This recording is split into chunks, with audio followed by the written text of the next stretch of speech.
भगवंताचा अवतार कशाकरिता होतो तर त्या ठिकाणी पृथ्वीवर दैत्यांचा हाहाकार माजलेला असतो. मी काल्याच्या प्रसंगामध्ये हा सविस्तर सांगेल. आता मला वेळेने आपल्याला झाकी आणायची आहे, त्यामुळे फक्त तुम्हाला या ठिकाणी भगवान अवतरणाचे कारण सांगतो. पापीचे अभक्त दैत्य ते मातले धर्मिष्ठ ओझे झाले त्यांचे, दिधला ते त्रास ऋषीमुनी सर्वा न पूजिती देवा. कोणी देवाला पूजत नव्हते. काय झाले? राहिली यज्ञ मुनीले कीर्तना, पळाले ब्राह्मण दैत्य भिने. मग काय झालं? वत्सरूपी पृथ्वी ब्रह्मापाशी जाये नेत्री वायतो हे सांगत असे. काय सांगू लागली? बुडविला धर्म अधर्म झाला फार सोसवेना भार मजा आता. मग काय? ब्रह्मदेव म्हणू लागले हे माझ्या कामचं नाही, नारायणाकडे जायचं. तेव्हा ब्रह्म इंद्र बरोबरी शिव चालले सर्व क्षीराब्देशी आणि नारायणाची प्रार्थना करू लागले. नारायण म्हणले लवकरच मी या ठिकाणी अवतार घेणार. कुठे? देवकी आणि वसुदेवाच्या ठिकाणी. मग आता योग्य अशी वेळ पाहून या दोघांच्या ठिकाणी त्या ठिकाणी विवाह होतो. आणि आता मात्र धर्माची हानी होऊ लागते आणि भगवंताचं वचन आहे जग जग होवे धर्म की हानि, बड़ही असुर अधर्म अभिमानी. मग त्या वचन पूर्ण करण्याकरिता भगवंत या ठिकाणी येणार. म्हणून त्या ठिकाणी देवकीचा आणि वसुदेवाचा लग्न मोठ्या चांगल्या प्रकारे त्या ठिकाणी संपन्न होतो. आणि आता मात्र त्यांच्या लग्नामध्ये विघ्न झाले भाव वगैरे मी ते नंतर सांगेन, आता वेळ नसल्यामुळे ते काही सांगत नाही. आणि आता मात्र देवकी माता आणि कंस अनाथ. कंसाला वाटतंय की माझ्या बहिणीच्या मुलांपासून मला धोका आहे, बहिणीला मारण्याचा प्रयत्न करतात. त्या ठिकाणी वसुदेव हात पकडता सांगताय न हैस्यास्ते भयं सौम्य येत वागा हा शरीरेना. तुला माझ्या पत्नीपासून धोका नाही, माझ्या मुलांपासून आहे. मी वचन देतो की आपले मुलं तुला स्वाधीन करेल, परंतु माझ्या पत्नीला मारू नको. आता मात्र कंस महाराज पत्नीला मारत नाही आणि त्या ठिकाणी तिला आपल्या निदर्शनाखाली ठेवतो. पहिलेच कारागृहात टाकत नाही. देवकी आणि वसुदेव यांचा संसार कारागृहाच्या बाहेर सुरू होतो. ज्यावेळेस त्यांच्या तेज हा झडकायला लागतो, भगवत गर्भामध्ये येतात, त्यावेळेस मग तो कारागृहात टाकतो. तेव्हापर्यंत कारागृहात टाकत नाही, फक्त आपल्या महालामध्ये आपल्या निदर्शनाखाली ठेवतो. झाकी आहे. आता मात्र दोघांचा संसार त्या ठिकाणी सुरू होतो. देवकीचा आणि वसुदेवाचा पाहता पाहता वर्ष निघून जातो. पहिल्या बाळाला त्या ठिकाणी देवकी माता जन्माला घालते. त्या ठिकाणी वसुदेव महाराज आपलं वचन पूर्ण करण्याकरिता त्या बाळाला उचलतात, कंसाच्या स्वाधीन करतात. कंस त्या ठिकाणी त्या बाळाला पाहतात, अत्यंत गोड विचार करतात की मला मारणारा तर आठवा येणार आहे, पहिल्यानं काय बिघडलं, परंतु पुण्य सारावया भेटी देव ऋषी कधी घालत अशी ठेवू नको, आठवा. आणि मग तो वापस करतो. परंतु त्या ठिकाणी नारद मुनी येतात पाप वाढवण्याकरिता, पुण्य संपवण्याकरिता. आणि मग कंस एक एक एक एक करून देवकीचे 6 मुलं संपवतो. देवकीचे 6 मुलं संपल्यानंतर 7वा शेषजींचा अवतार असतो. शेषजी महाराज त्या ठिकाणी येतात. रोहिणीच्या गर्भामध्ये माया त्यांना नेऊन टाकते. आता 8वा गर्भ मात्र भगवान परमात्मा. 8व्या गर्भात भगवान परमात्मा आले तेव्हा देवकीच्या तेज दिसे जैसे सूर्य कंसाचे हृदय जळत असताना कंसाने मग आता याला कारागृहात टाकलं. दुधाचे संसार कारागृहामध्ये. आणि मग आता सगळेजण त्या भगवंताची वाट पाहू लागले होता. अन्याय अत्याचार आणि कधी येणार भगवंत, कधी येणार. आता मात्र सगळेजण त्यांची स्तुती करू लागले, भगवंताची आराधना करू लागले, भगवंताची प्रार्थना करू लागले, त्यांची विनंती करू लागले. श्री अनंता मधुसूदना पद्मनाभा जगत व्यापका जनार्दना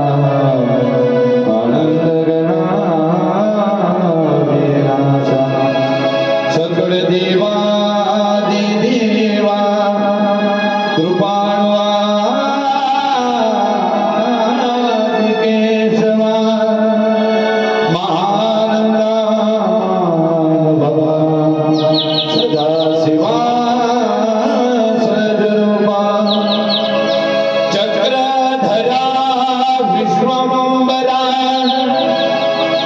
गरुड ध्वजा करुणा करा छत्रपाला सहस्रकरा क्षीरसागरा ससेरा कमल नयना कमलापति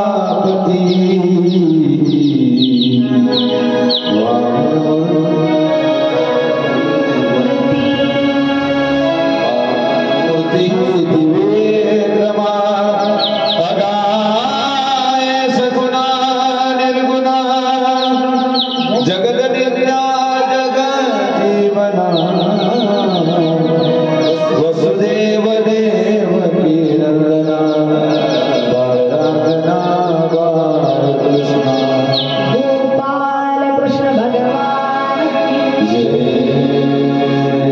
सगळेजण अशी स्तुती करतात आणि आता मात्र तो दिवस निघतो आणि वसुदेव आणि देवकीच्या समोर एक प्रकाश निर्माण होतो.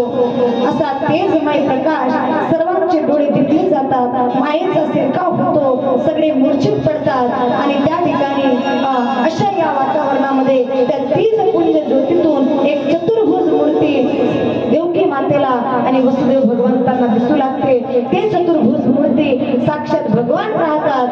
सांगतात मी तुमचा मुलगा आहे. वसुदेव म्हणतात की अरे एवढा मोठा आमचा मुलगा. देवकी माता म्हणते देवा एवढा मोठा मुलगा समाजाला कसं पटवणार, मग काय करू, लहानशा बाळासारखे व्हा.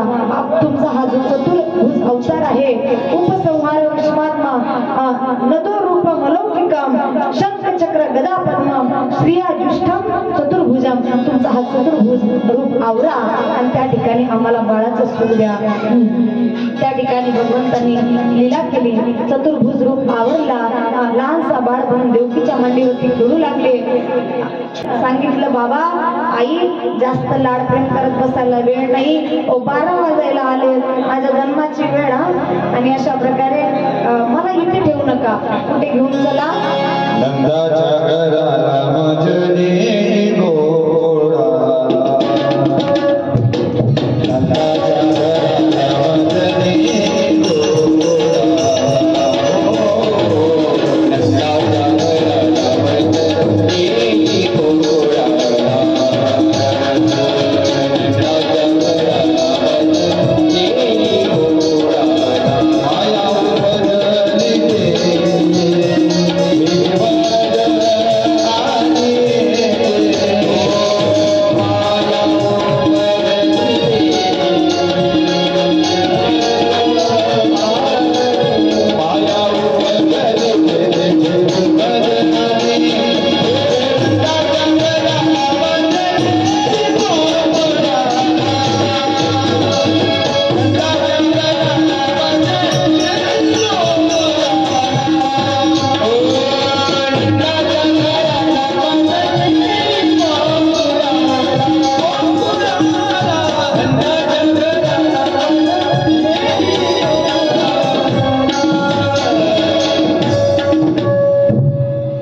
नंदाच्या घराला मजली गुकुडाला या ठिकाणी ठेवू नका. देवकी माता वसुदेव भगवान त्या ठिकाणी बोलतात अरे आमच्या हात पायात भिडे आहेत राजा. या ठिकाणी कारागृहाला एवढे मोठे दार आहेत, पायरी आहेत, कस काय न्यायच्या. भगवंतांनी लीला केली.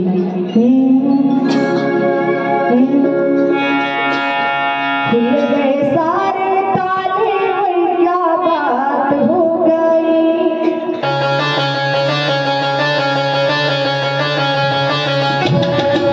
हिल गए सारे ताले क्या बात हो गई.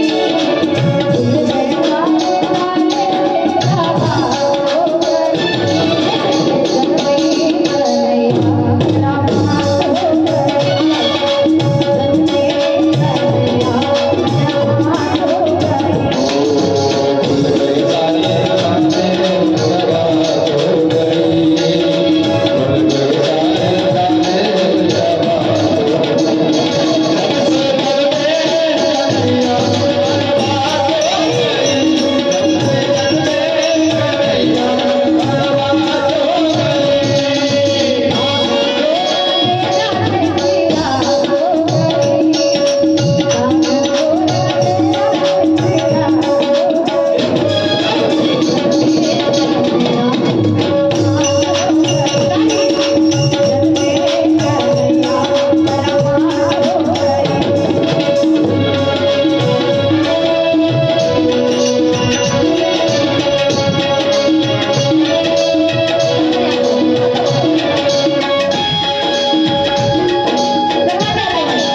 में भरचिया भाले, दिल के उकाले पड़े थे वाले, उकाल के हवाले होने वाले।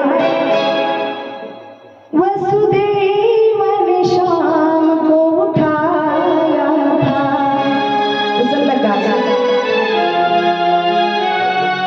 गोकुल छाए, गोकुल छाए हर शाये कैसी बात हो गई, गोकुल छाए हर शाये कैसी बात हो गई।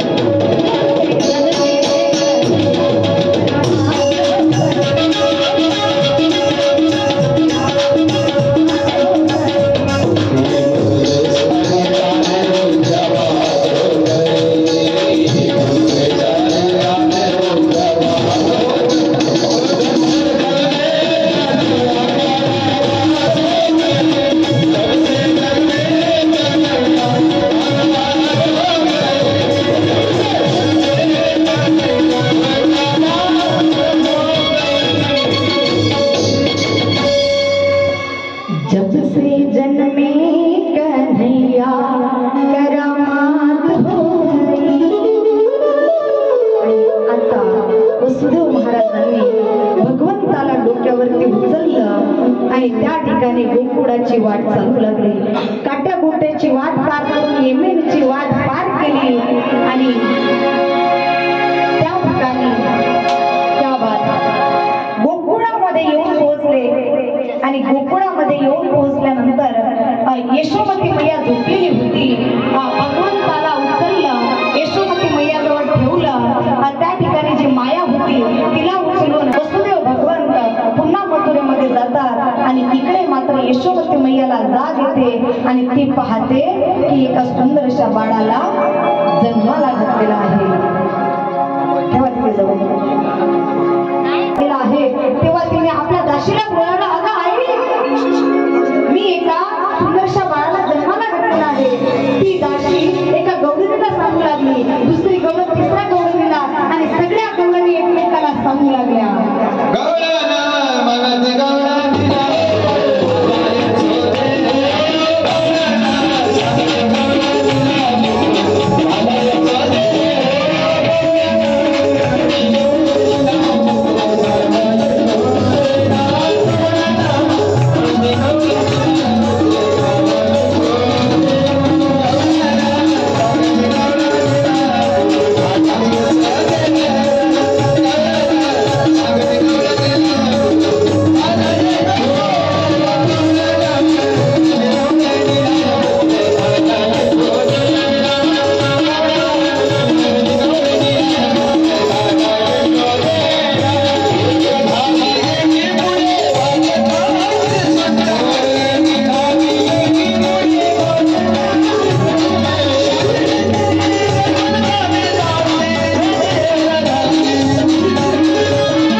आता सगळ्या तेलकामठीतल्या गवळणी उभ्या झाल्या, उभ्या बाळाला पाण्यात टाका, सगळ्या उभ्या, सगळे सगळे सगळे सगळे सर्व गोकुळवासी आता नंद बाबाच्या वाड्यात आले। भगवंताच्या त्या रूपाला पाहिलं